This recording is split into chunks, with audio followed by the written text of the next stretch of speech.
Now another important problem on projectile motion, lesson 6, projectile motion on an inclined plane.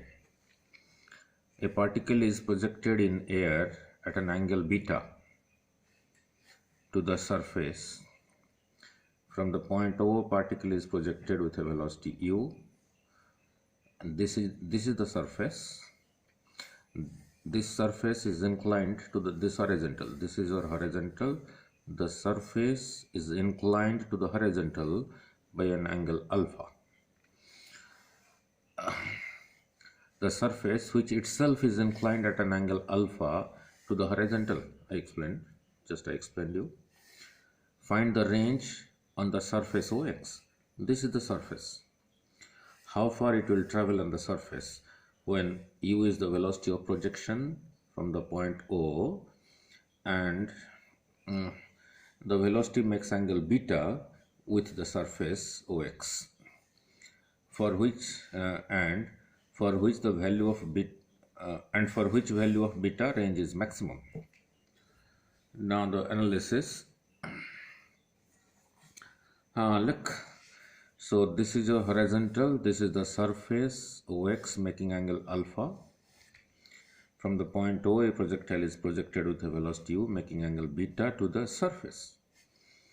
Now resolve this u into two rectangular components. That is OA, and this is equal to your OB. Let us consider this is your x-axis and this is your y-axis. So between x-axis and y-axis the angle is 90. So as we have discussed before, if this is u, this is beta, then this much will be your OA will be equal to u times cos beta, and the vertical component will be u times sin beta. Now this vertical component u sin beta will carry the projectile in this direction up to the point A. Then this will come down. If the value of u sin beta at A becomes 0, then it will start falling down, and u cos beta will carry it along the surface. Now one interesting thing here is the components of the acceleration due to gravity. The acceleration due to gravity A, which is downward direction, and this is perpendicular to the horizontal. So here is your g. This angle is alpha. Therefore this angle is 90. So this angle is 90 minus alpha. Now how much I should add to this angle on this side, so that the whole becomes 90. So if this is alpha, then this whole will be 90. This from here to here will be 90. So this is your g and this is your alpha. So this will be your g cos alpha, and this will be your g sin alpha. Now what is interesting note here is g sin alpha, a component of g, that is an acceleration. This is opposite to this velocity u cos beta, and g cos alpha, the component of g, which is an acceleration, this is opposite to this. So this will be reduced due to this negative acceleration, which is opposite to this, and this velocity u cos beta will be reduced due to this acceleration g sin alpha. Now as per the question, alpha is the angle made by the surface OX with horizontal. Surface OX making with horizontal is alpha. U, velocity of projection at O, I just explained, that is making angle beta with the surface. This velocity is making angle beta with the surface. Therefore OA is equal to u cos beta, the horizontal component. OB is equal to u sin beta, the vertical component. Now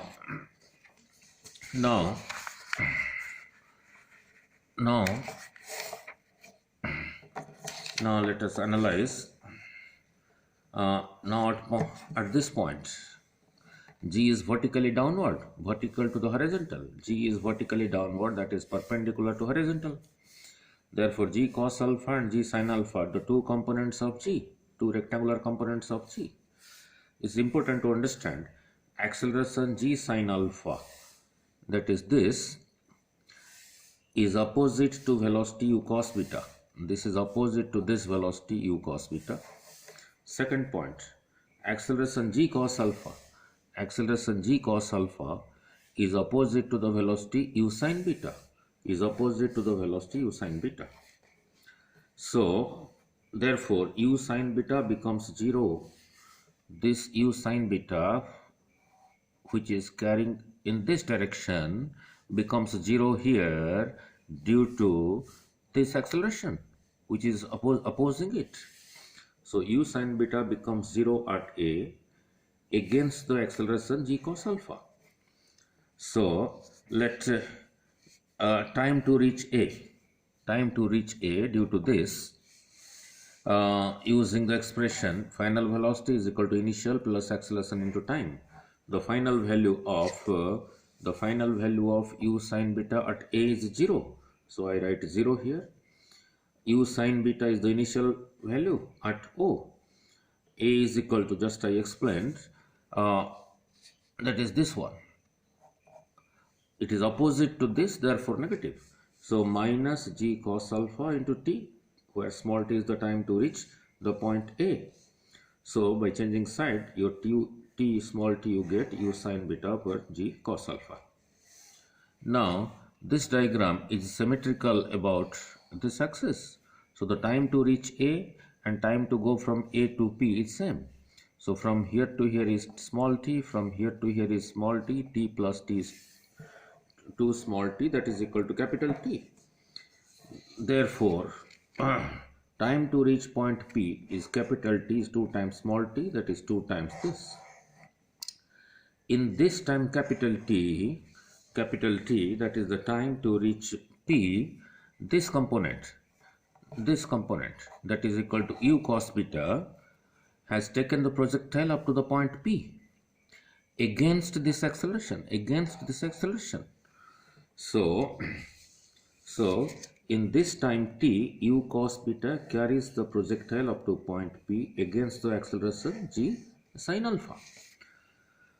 So using the equation, using S is equal to ut plus half at square for this direction, from here to here is the distance S, that is equal to R, that is equal to OP, from O to P is equal to initial velocity u cos beta to this side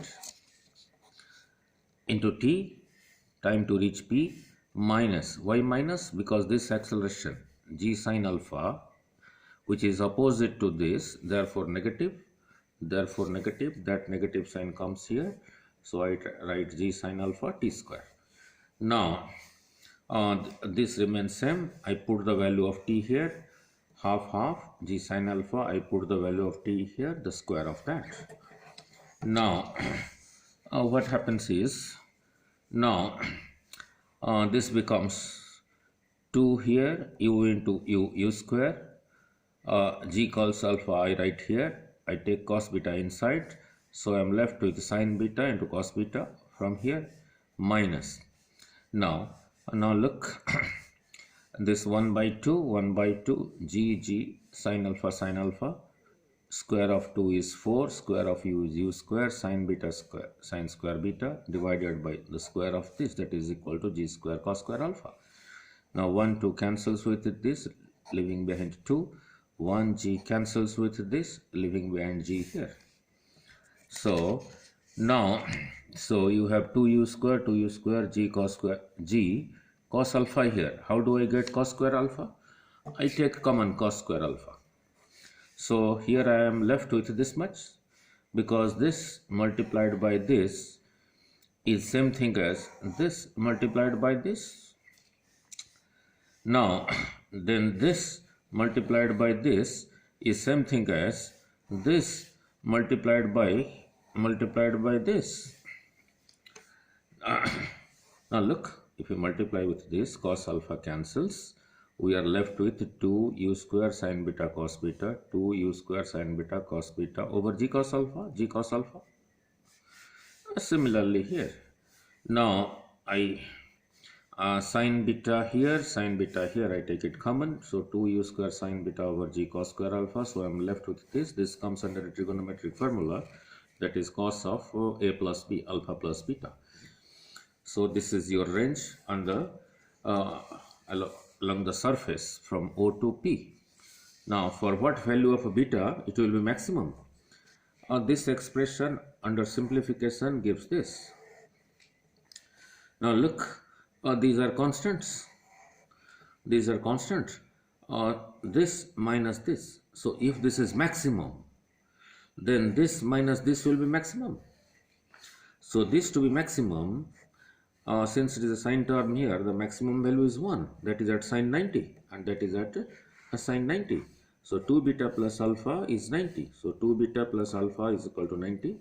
So implies beta is equal to, alpha comes to this side, 90 minus alpha over 2, 90 by 2, 45, alpha by 2. So for this value of beta, 45 degree minus alpha by 2, your range will be maximum. Your range will be maximum.